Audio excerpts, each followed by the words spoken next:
Good morning. All right, NF7, pages 19 and 20. That's what we're doing today. So, math, NF7, pages 19 and 20. All right, today we are going to continue to compare fractions. Remember, up here it talks about we're not comparing fractions, we're comparing decimals. Oh, Mrs. Nelson.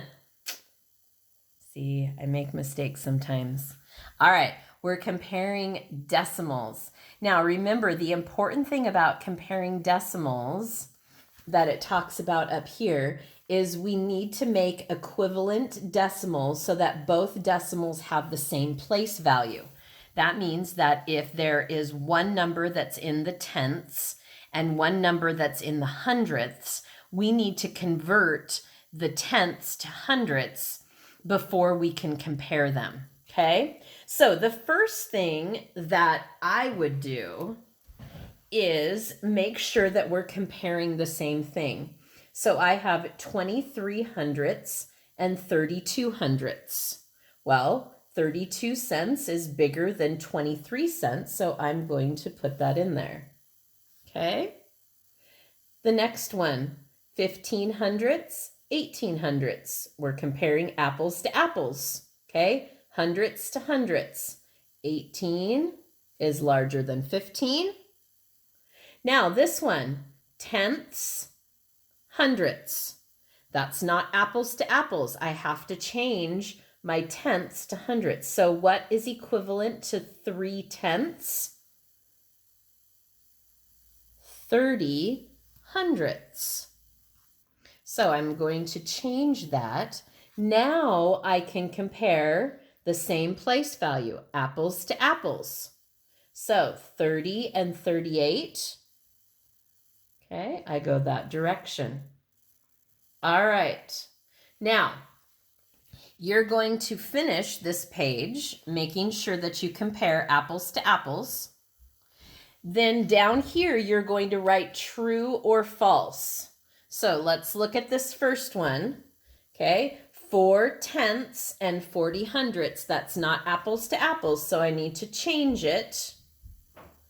And now I have 40 hundredths, and it's saying that this 40 hundredths is greater than this 40 hundredths. Well, 40 hundredths and 40 hundredths, those should be what? Those are equal. So is this statement true? No, it is false. So I'm going to write false right there. So you're going to look at these next two and write true or false. Okay? Then down at the bottom, you're going to compare two decimals together. Make sure that you're comparing apples to apples. If one of them is in hundredths, you have to make both of them in hundredths. All right. Last page for today is page 20. It looks like this. And on this one, you're actually going to be ordering fractions. And at the top, it's going to tell you which way to order them.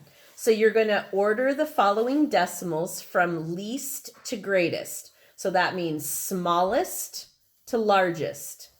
So as I go through here, I need to make sure that I'm comparing apples to apples. Now, as I look at this, I see that I have two of my numbers in the hundredths place, and I have one of my numbers in the tenths place. Well, I can't compare those together until they're all in the hundredths place. So I have 12 hundredths. I need to change this one into 30 hundredths and now 21. So it says I need to go from least to greatest.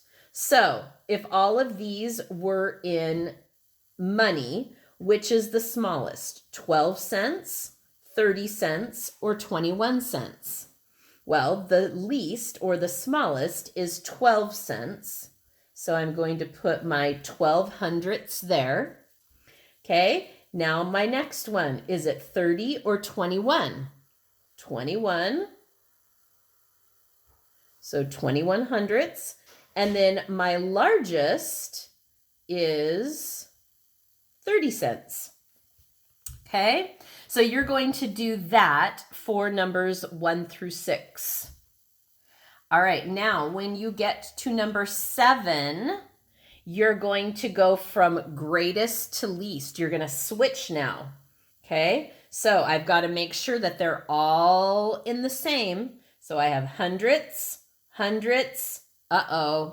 tenths. I've got to make that into hundredths. Now, which one is greater, 75, 58, or 70? Well, 75 is the greatest, so I'm going to put that first. Okay, then 70. My pen's running out because I'm going upside down. And then my smallest is 58. Okay, so I'm going to have from greatest to least on that. And then on number 13 and 14, oh, look. I'm famous. I'm in a word problem. Paisley, Riley, and Colleen share a pizza. Woohoo! Paisley ate 28 hundredths of the pizza. Riley ate 3/10 of the pizza. And Colleen ate 19 hundredths of the pizza. Who ate the least amount of pizza? So change all of these so that they're in hundredths and then compare. And here you're going to compare Aaron, Ethan, and Pablo's running to see who ran the farthest. Now remember, you have to have apples to apples. If you have even one number in the hundredths place, you have to change all of them to the hundredths place. Then you can compare. All right, my friends, finish up pages 19 and 20. And that is all for math today. Talk to you later. Bye.